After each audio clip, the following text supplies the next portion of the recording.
everyone. So in today's video, I wanted to chat to you about childhood trauma. And I think that most of us intuitively understand that when children go through some sort of trauma, it is going to affect them. But it's only with recent neurological studies that we've actually come to realize how devastating and long-lasting these effects can be. Now, what is childhood trauma? So, trauma really, or childhood trauma, is described as any event that a child might experience that threatens their life or their bodily integrity.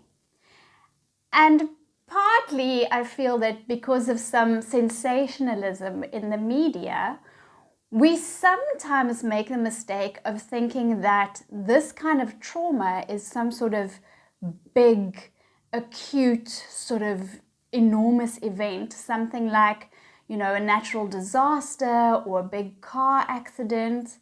And also, to the media's credit, they have brought a lot of attention to things like physical and sexual abuse and the trauma that goes with that. So, without a doubt, these things really can be very traumatic.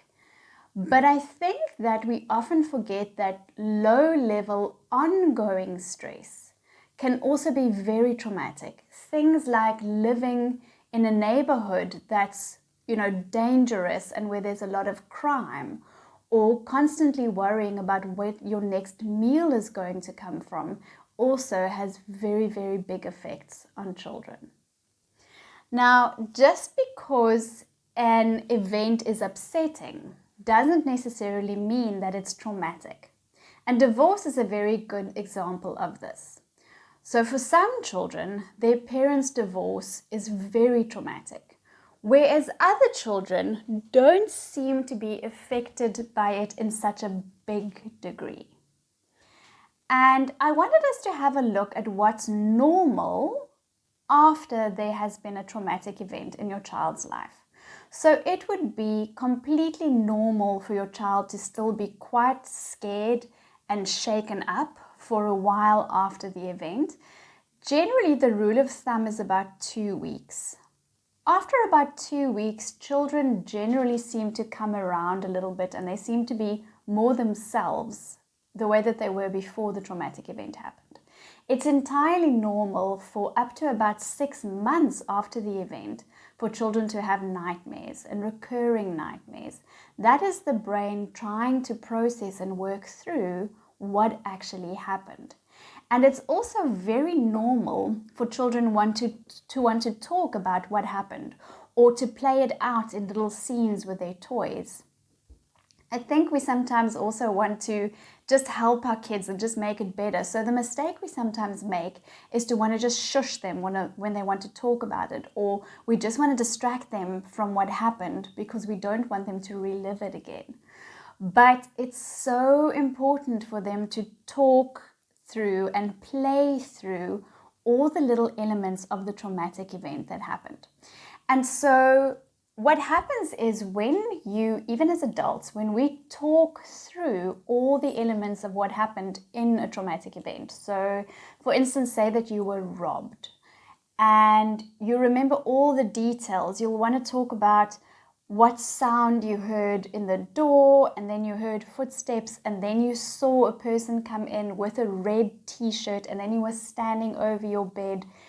And all of those little elements are very important to get out. We call them trigger effects, right? So if you don't actually process and deal with every little detail of that experience, what sometimes might happen is perhaps a month or two later, you're walking in a shopping mall and you see someone with a red t-shirt, and all of a sudden that detail triggers that entire trauma again. So the more you talk about the experience in detail, the less triggering those little details become. Now, with time, all the things that I've mentioned just now should actually start subsiding and getting better. But after 6 months, if you are still seeing any of the following symptoms, you might want to just consider perhaps taking your child for some therapy or getting them some help. So if after 6 months you were seeing that your child is still quite angry or that his frustration levels are very high, if he seems anxious or clingy or overly fearful, if he seems depressed, and remember that depression doesn't always show up as clearly as in children as it does in adults. So in children, some of the earliest signs of depression to look for would be changes in their sleeping pattern. Perhaps they just can't sleep, or they're just sleeping all the time. Their eating pattern might change, or there might just be this loss in interest of stuff that they used to really love to do. Or if the teacher contacts you and says, look, all of a sudden he's struggling to concentrate, whereas I always used to have his attention in class. I don't know what's going on. Or also when children start refusing to go to school. Now, I want to stop a little bit at this one, because we sometimes see school refusal in children when somebody close to them, somebody that they love, has had a traumatic experience. It's not necessarily that they had the traumatic experience. And very often we look at school refusal and parents will say to me, I don't know what's happened. I can't understand what happened at the school. Why doesn't he want to be there? What is scaring him at school? But that's usually not what's happening. Sometimes we find that children are scared that the same thing will happen to their loved one while they're at school. So while they're not there to keep an eye on them and see what's happening. So children will often refuse school purely because they're actually wanting to be with the parent all the time to make sure that they're okay. And the intervention is important because we want to prevent things like post-traumatic stress disorder from developing. Now, post-traumatic stress disorder is when a child or an adult will have flashbacks of the event and they'll re-experience what happened, or sometimes it'll just be this intrusive thought about the traumatic experience when they're doing something totally unrelated, like driving, for instance. I think I mentioned earlier that we have some neurological evidence about how trauma affects the brain, and this is also some of the things that we are trying to prevent. So recent studies have shown there's actually a doctor, I think he was called Dr. Martin Teicher, and when he did MRI studies of adults who had experienced trauma in their childhoods, he found several things. He found, in fact, that their brains were affected in 9 different regions as opposed to those that hadn't experienced trauma. And so some of the things that I just want to highlight to understand how devastating these effects could be is that he found that the hippocampus was decreased in size. Now, the hippocampus is very important for memory and for learning. So if your hippocampus is decreased, it's not going to function the way that it really needs to optimally, which is why a lot of children or adults who've had childhood trauma really struggle to learn. They really struggle to remember information and facts. The prefrontal cortex is also thinner, so its volume is lessened. Now, your prefrontal cortex can be thought of kind of as the manager of your brain. It's where your executive functions lie. And executive functions are basically our abilities to plan things and to delay gratification and to measure our response to things. So when somebody has been affected by trauma, very likely that they, as adults, will be quite impulsive and that they will just really struggle to control their urges and that they will really struggle to make rational decisions. And lastly, the amygdala becomes overactive. Now, your amygdala sort of is your response center to emotion. So often, if that amygdala is overactive, we will find that children who have experienced trauma they react in a very big way to any kind of stressful situation. So perhaps on one day the teacher corrects them at school and they have this big, massive, kicking, screaming tantrum and blowout that nobody can really understand. But it's often because there is some trauma still sitting within their body. Now, also, we've actually found that trauma can have some physical impact and result in physical ailments. So children who have experienced trauma will often develop asthma, and later as adults struggle with heart disease and coronary issues. The most important things that you can do to try and help your child overcome trauma would be for them to experience a warm, loving, and supportive relationship with an adult. Often when children go through a very traumatic experience, having someone in their life that is that warm support acts as a barrier, and they might not actually have such a big effect. It might not affect them as much.